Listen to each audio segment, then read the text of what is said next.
आदरणीय मेरे प्रिय दोस्तों और भक्तों, एक बार फिर श्री शिव महापुराण से आपको बंधन और मोक्ष का विवेचन तथा शिव पूजा का उपदेश और लिंग आदि में शिव पूजन का विधान क्या है, इसके बारे में आपको बताता हूँ। दोस्तों, यह एक सूक्ष्म वृत्तांत है। आपको इस वृत्तांत के अंत तक बने रहना है। बहुत ही सुंदर वृत्तांत होने वाला है, जिसमें यह बताया जाएगा कि बंधन और मोक्ष का विवेचन क्या है और शिव पूजा का उपदेश तथा लिंग आदि में शिव पूजन का विधान क्या है।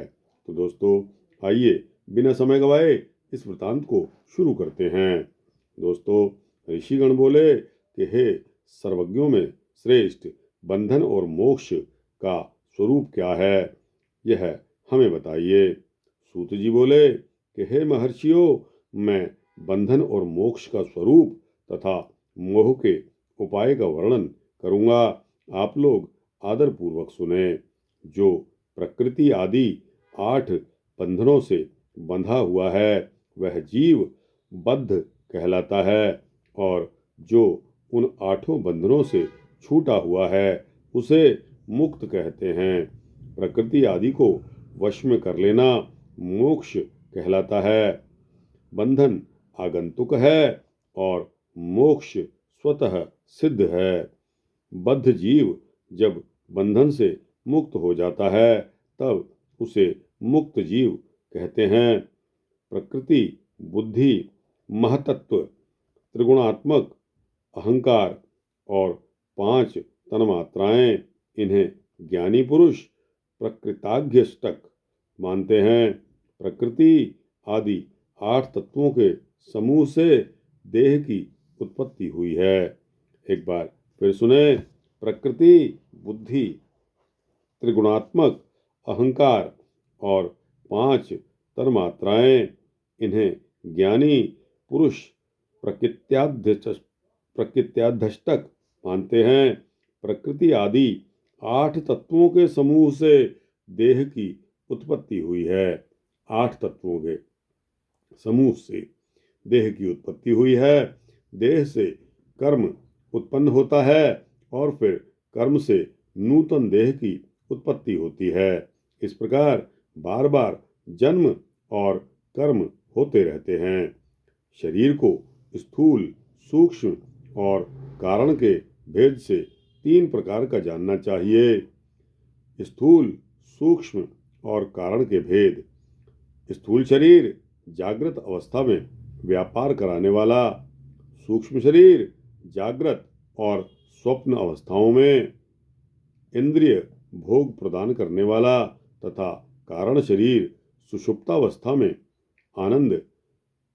आत्मा आनंद की अनुभूति कराने वाला कहा गया है। जीव को उसके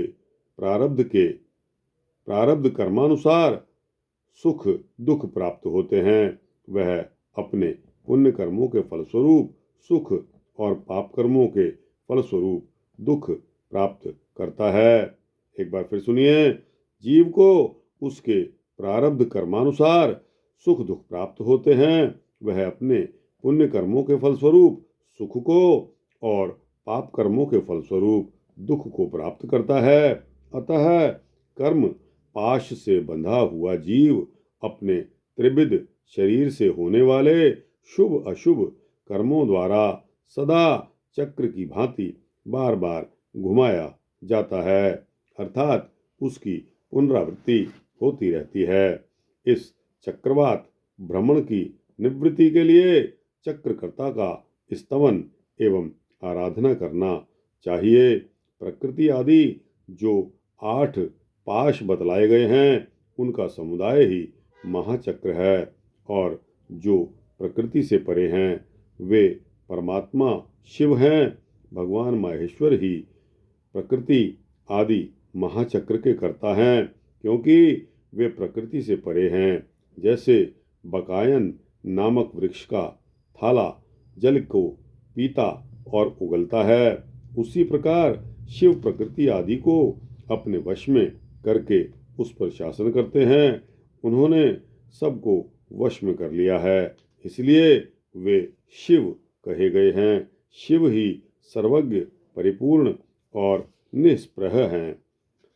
सर्वज्ञता, तृप्ति, अनादिबोध, स्वतंत्रता, नित्य अलुप्त शक्ति आदि से संयुक्त होना और अपने अंदर अनंत शक्तियों को धारण करना, माहेश्वर के इन 6 प्रकार के मानसिक ऐश्वर्यों को केवल वेद जानता है। अतः भगवान शिव के अनुग्रह से ही प्रकृति आदि 8 तत्व वश में होते हैं।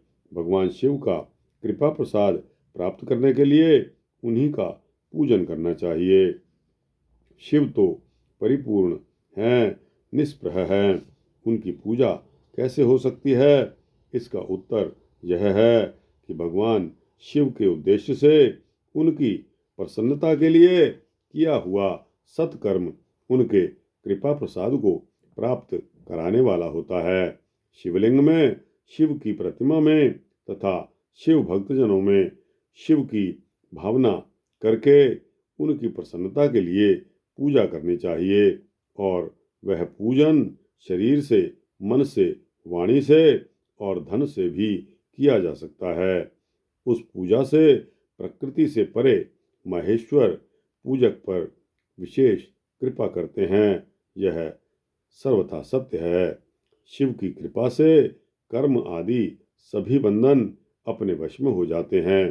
कर्म से लेकर प्रकृति पर्यंत सब कुछ जब वश में हो जाता है, तब वह जीव मुक्त कहलाता है और स्वात्माराम रूप से विराजमान होता है।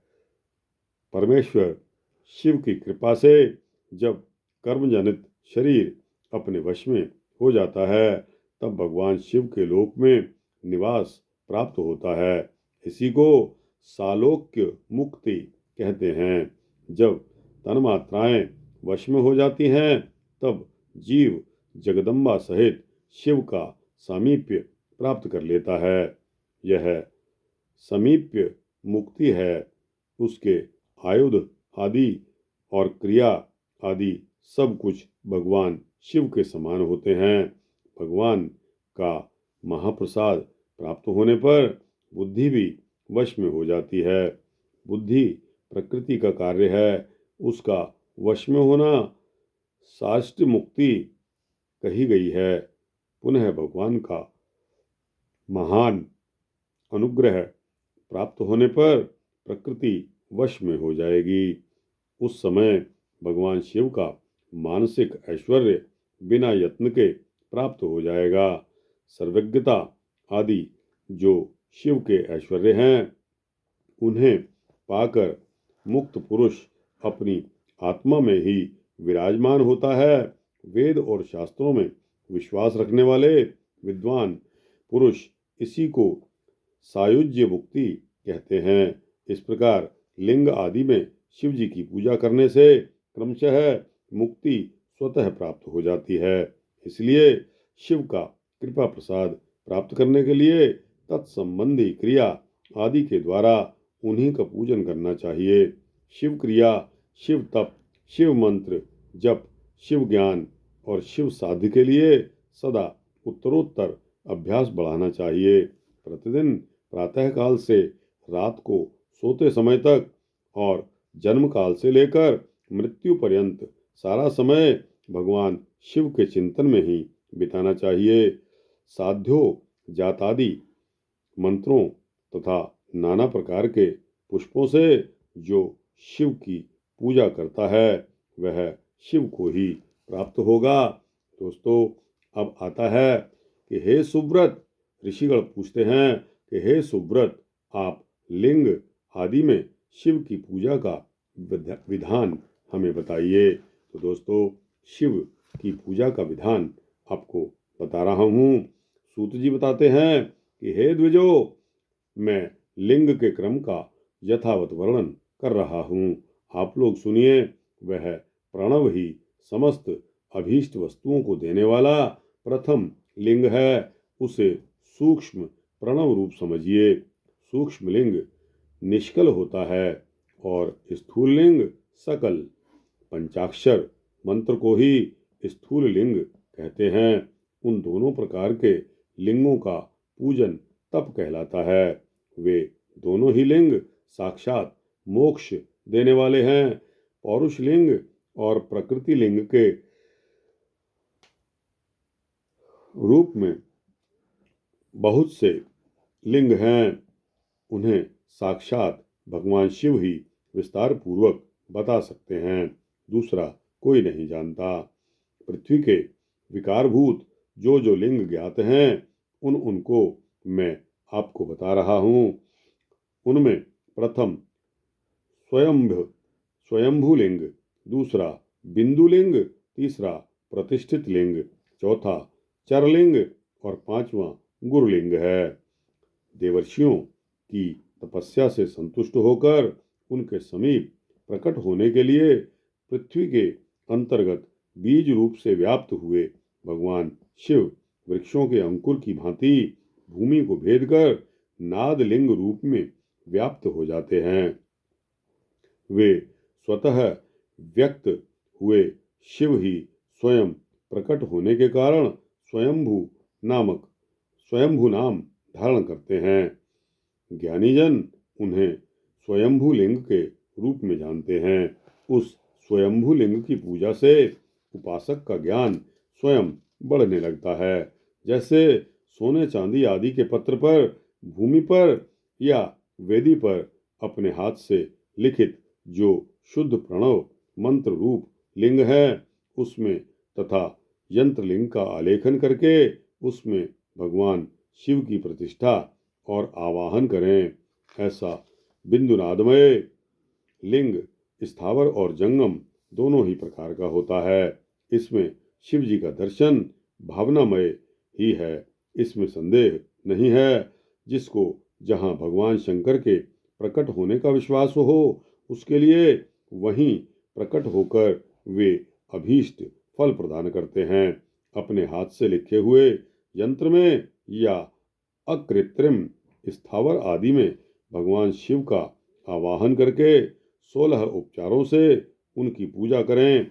ऐसा करने से साधक स्वयं ही ऐश्वर्य को प्राप्त कर लेता है और इस साधन के अभ्यास से उसको ज्ञान प्राप्त हो जाता है।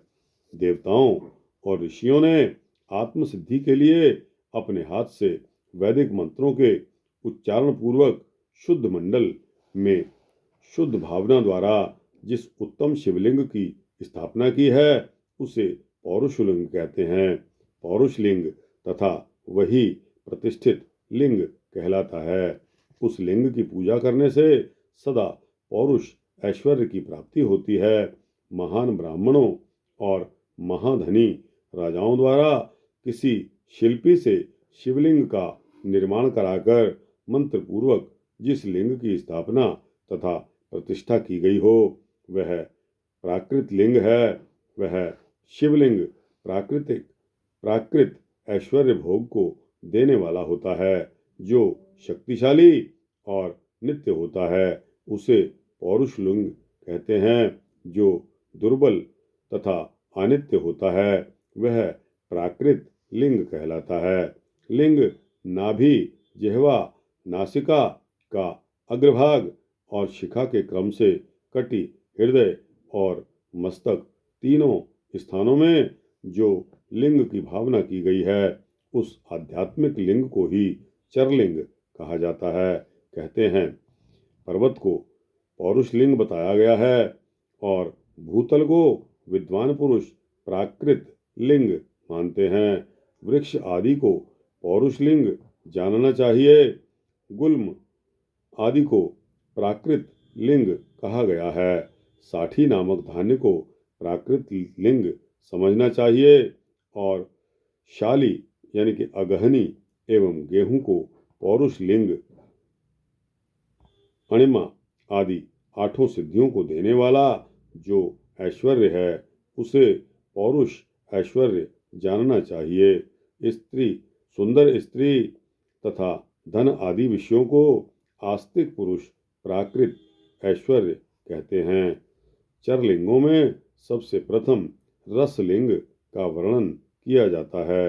रसलिंग ब्राह्मणों को उनकी सारी अभीष्ट वस्तुओं को देने वाला है। शुभ कारक बाणलिंग क्षत्रियों को महान राज्य की प्राप्ति कराने वाला है। सुवर्णलिंग वैश्यों को महाधन पति का पद प्रदान कराने वाला है तथा सुंदर शिलालिंग शूद्रों को महाशुद्धि देने वाला है। स्फटिकलिंग तथा बाणलिंग सब लोगों को उनकी समस्त कामनाएं प्रदान करते हैं।